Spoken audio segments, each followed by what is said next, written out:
What is up, guys? Silver Warrior here, and today I just wanted to discuss why fiat currencies always fail. So obviously I have talked about fiat currencies before. I mean, they're one of the biggest reasons why you should be investing in silver, but I've never made a whole video about them, and I especially never made a video covering how, why they actually do fail. I mean, I've talked about that they will fail, and everybody says, everybody who's investing at least says, yeah, fiat currencies, they never work out.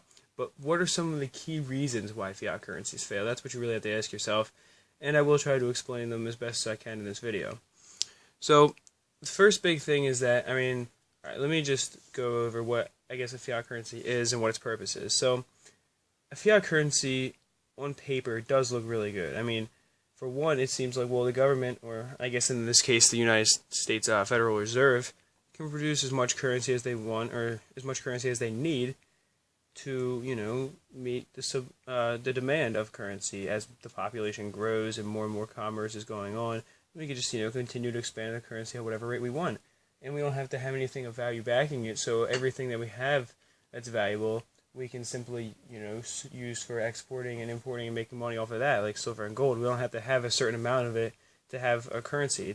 Our currency is very flexible and it moves very well, which does seem very nice. I mean, it seems like it would work out, but once this plan's put into action, there's a few things that go wrong. First of all, and I guess this is probably the most minor, but still something to consider, is the corruption that goes on.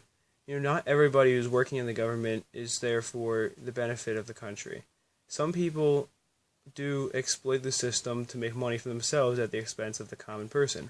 A lot of times people, will use taxpayer dollars for the wrong reasons, but I guess directly affecting fiat currency is the fact that they will, let's say the banks need to be bailed out, right? Well, obviously that will hurt us because not only is taxpayer money being taken, but they do produce a lot more money during this time too to pay for these bailouts. They're wasting our money and then producing more of it so that we can still have some in circulation. Which is really what it comes down to.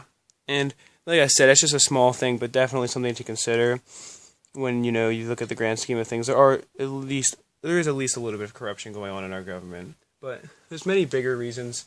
Like for one, the fact that inflation is a really big thing, because over time, I guess you could say our dollar has generally, from 10 years to from one decade to the next, I should say, has gotten weaker. It's on a trend of getting weaker and weaker.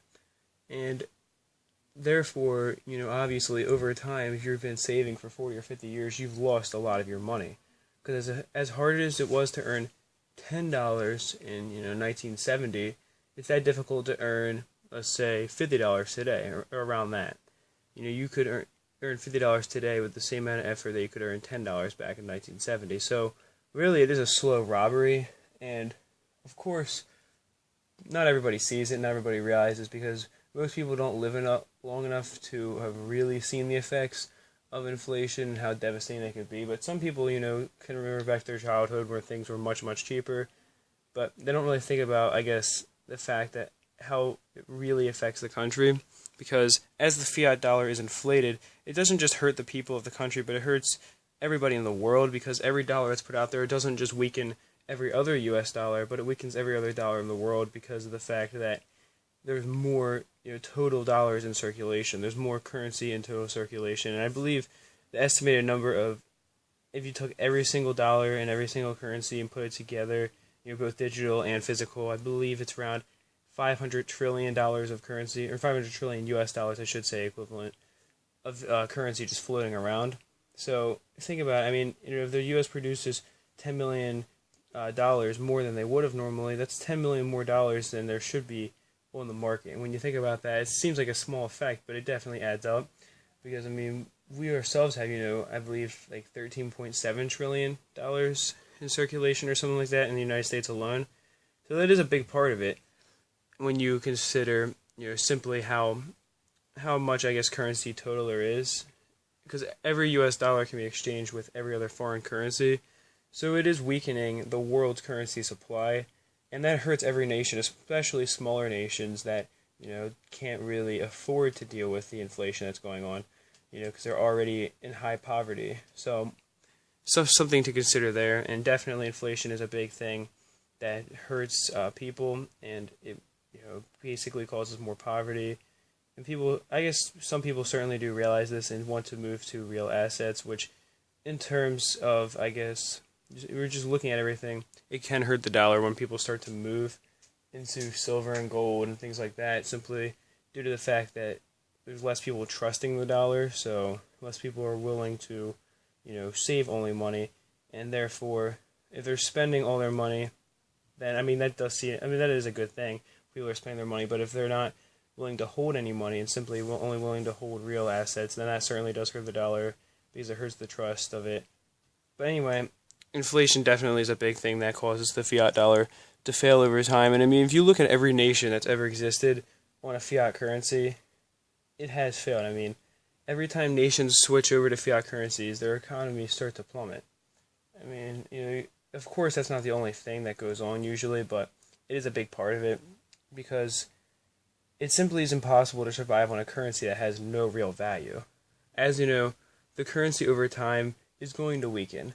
And as it does, less and less people will trust it, more and more people will be waking up, and eventually everybody's going to realize, well, this dollar doesn't really mean anything. It's a piece of, cotton or whatever, and whatever, happens to be the currency, but it doesn't really represent any real value. It's just, they're telling us what this dollar is worth, but it's not, who's to say it's really worth that much? And as the time goes on, more and more people do move out of the dollar, and that certainly does cause, I guess some kind of protest from people as they realize, that they've been robbed their whole lives by the government, and eventually everybody wants to take their money out of the banks and stuff, and the banks never have enough money to give it to everybody. If everybody right now tried to take all their money out of the bank, I believe that for every dollar that has been put into the bank, only 17 cents is available. So but everybody together could not get all of their money out of the bank. And as people try to do that, the banks basically run out of money to give people, and that's when you have a really big problem. So it is just a kind of an endless cycle. It takes hundreds of years, but once the cycle comes to its end, the nation will fail. Whatever nation it is, every nation is going to fall eventually, but fiat currency is usually one of the big things that helps that happen.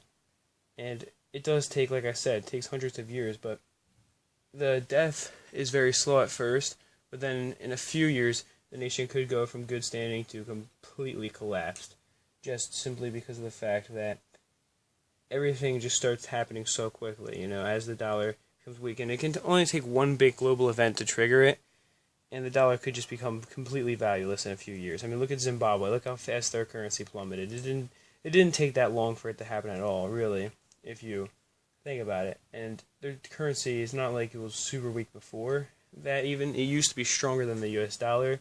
So if it could happen to them, it could certainly happen to us. And our nation is bigger. I understand that. We have more total currency. But once the dollar starts becoming weaker and weaker, then we try to produce more dollars to compensate. It's just, the cycle just, goes faster and faster every single day until it's just a total collapse. But I do hope you enjoyed the video. And that is it for this one. Peace, love, and much respect.